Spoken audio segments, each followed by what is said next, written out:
Hello everyone and welcome to this Mythcast. I'm very excited to be here with you today. And joining me, oh this is Smock by the way, and joining me is Punk User. How are you doing? I'm doing well, thanks. That's it?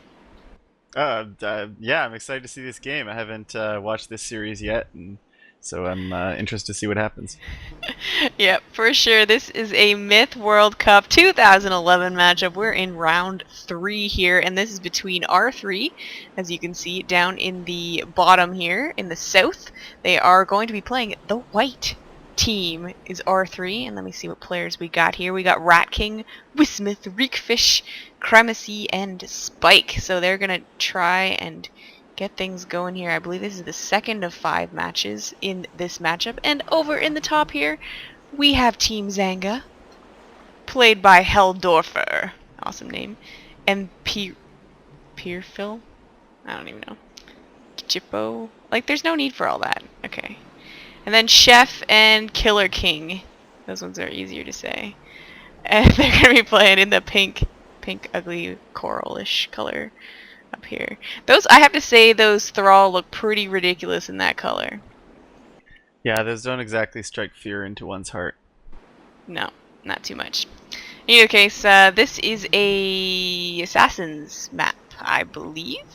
So the goal is to kill these fat guys right here, the Barons, and yeah, whoever kills the most wins, I think, right? Yep. Yeah, and if you kill all of them, you immediately win. Okay, there you go. So Game it's on. 5. Okay, the game has started here. Good to know. It is 5 rounds, like you were telling me before, right? Are they all different match types?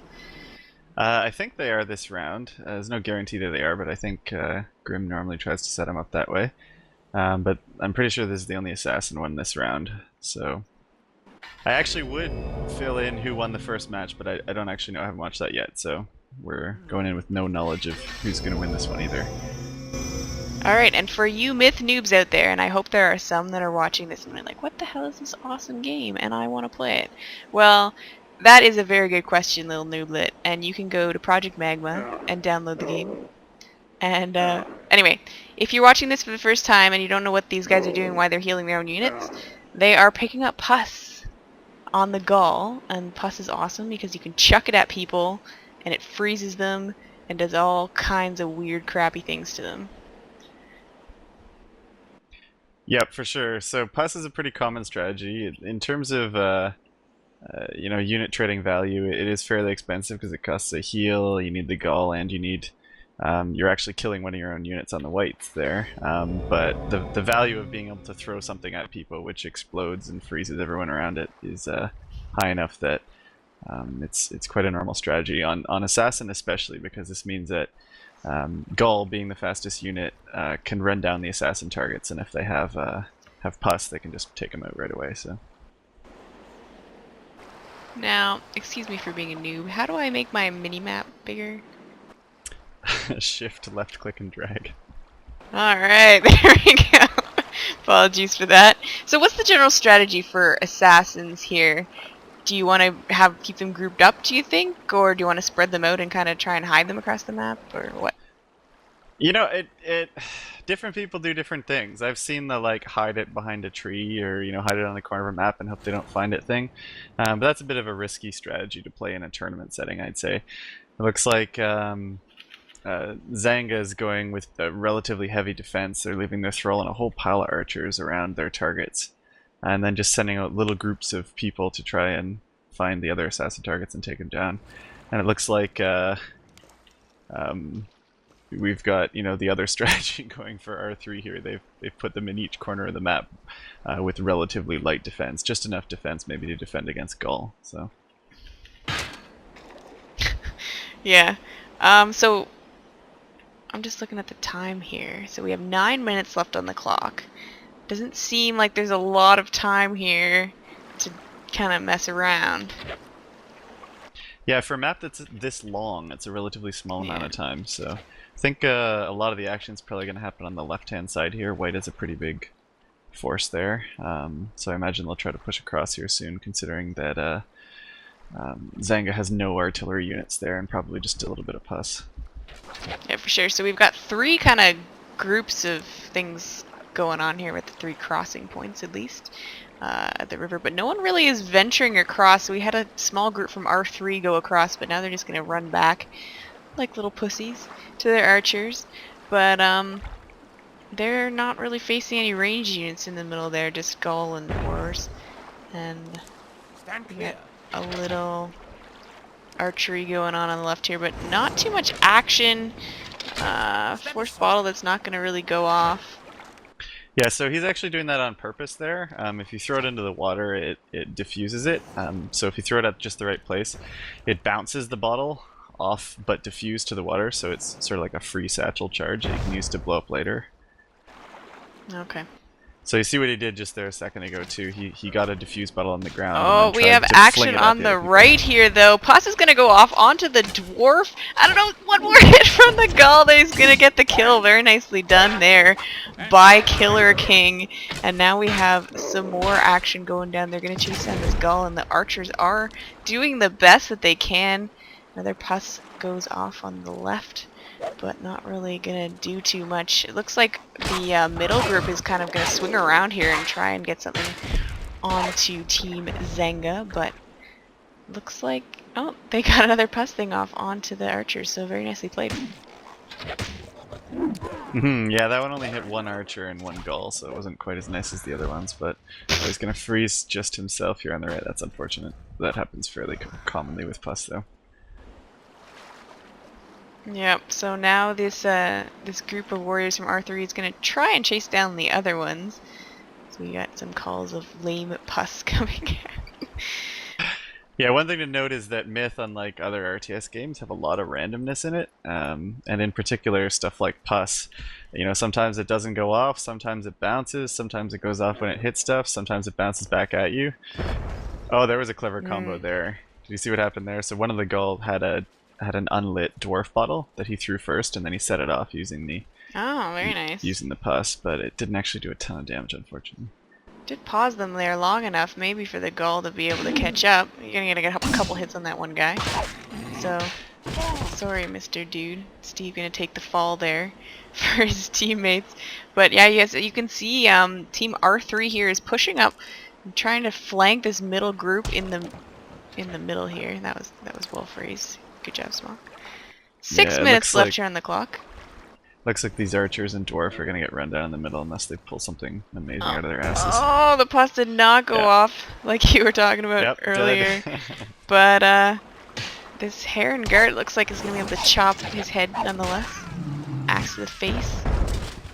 Yeah, so some people don't like the randomness and don't like randomness in games, but I actually like it in Myth because you know, on average, there's enough randomness that you're not gonna get completely screwed in each game, and it just means that in practice you have to sort of have a backup plan. You can't put all your eggs in one basket, and it makes it a little bit more dynamic. So. And it can also make for some of the most epic moments in video games ever, where it just seems like the stars have aligned, and you're just like, oh my god, that was the best thing ever. Dwarf heads go flying, that type of thing. So we see some more action here in the middle, and it's kind of a weird position because R3 is now behind and in front, completely surrounding this group here. 5 minutes Chef. remaining. Let me see what the percentages we're at. We're at 84% for Team Coral, Zanga, and 79% now for R3. And I don't think anyone has actually touched any of the assassin targets. So what happens here if if nobody kills them by the end? If nobody touches any, I think it's a tie. Because in this case, in the qualifying rounds, you're allowed to tie. So I don't think it goes by percent left or anything like that. I'm pretty sure it's just a tie. It's a clever little dwarf yet up there on the hill. Unfortunately, didn't the really first do much. bottle didn't go off yet. Oh, some nice Pus coming out. As R3 is kind of chasing down Zanga here, and Zanga just kind of making a run for the hills. Cue music. Looks like they're gonna get their archers killed off here now. Yeah, I don't know if they're actually gonna find these barons though. they're gonna make it there in time, I guess. Yeah, hard to say. Looks like R3 sees them, but there's no way with this token force they're gonna be able to push through that. Yeah, meanwhile, Arc3 has a small group up top here, but it's not going to be near enough, as you can see. Zanga has put a lot of guys to their defense of these barons, who are now kind of cowardly running the opposite direction. I'm a little surprised they're running that way. They're running away from their defense force there, but I guess they're assuming that there's no Gaul that can chase them down anyways. I'm actually gonna have to say, if I had to call one person, I mean, other than a tie, I think a tie is fairly likely at this point. But other than a tie, I think honestly Zanga has the best chance of just getting lucky and stumbling across one of the assassin targets and killing him off, like they might do here in the bottom. Looks like they found one. Yeah, they are in the southeastern corner here. There's a bunch of thrall protecting them. Ooh, that Gaul does have pus though. This could get ugly pretty quickly. See if he could get something off here. I don't know, it is kind of uphill and he's running around weirdly. If he can get a good stun though, they can just run in and take him out. Heal himself. All he needs is one kill. And here we go. I don't know if they can get it. The pus is going in. He is going to freeze the Baron down, but they just can't get through. There's too many melee units in the way, and the Baron's just going to sit in the back. I don't think Zanga's going to have enough here just to get through. Oh, is he going to try to make a run for it? Ooh. It's going to be interesting. He's pretty cornered there. Literally, yeah. Oh, there's two Barons there. I didn't even see. Yep. Nothing much going up north. There's no way they can run those other ones down, so I think it's all up to this bottom. Reinforcements from both teams coming in. Yeah, I don't know if they're going to be able to do anything. The Barons are still just sitting in the corner. The Gaul is making a run for it. He doesn't have pus, though. He needs to get by that one thrall. Oh, man. Looks like the Heron Garden Warriors are going to get to the target in time. Oh my goodness. There you go. One of them is going to go down. Very nicely played by Zanga there. Two of them are going to go down as well. And in the meantime, all three Barons still standing here for Zanga. Yeah, I think that's probably going to end up being GG. They lost their force, but like I said, they just happened to stumble across them at the right time. And the other units were out of position, managed to pick one off. There was a few little errors in micro at the end that could have potentially saved it, but you know, given how claustrophobic the whole area was there, it's forgivable. Oh, we got some wars here, but yeah, like you said, 1 minute left now. 1 minute Don't remaining. really think there's anything that R3 can do at this point. I'm kind of interested in why they ran Zanga choose to run the Barons away from their defense, especially with all of these satchels in the water here. Yeah, I'm not really sure, but like I said, I guess my guess is that they just assumed that since they hadn't seen Gaul, you know, in the area from the other team, since those are the only units that can run them down, they figured they'd be safer out in the open rather than getting cornered. Oh, that Heron Guard's gonna go down. Oh. We got some arching going on. We got some Gaul coming in. This could be close. 9 seconds gonna go up. Oh, the Gaul in the bottom. Can they get him? 3, 2, 1. Oh my gosh. Game over. Oh, man. Game over. Very, very close at the end there. I thought they were gonna come back from that. That was a little ridiculous. Had they gotten all three, they would have won that game. I'm impressed they got as close as they did there.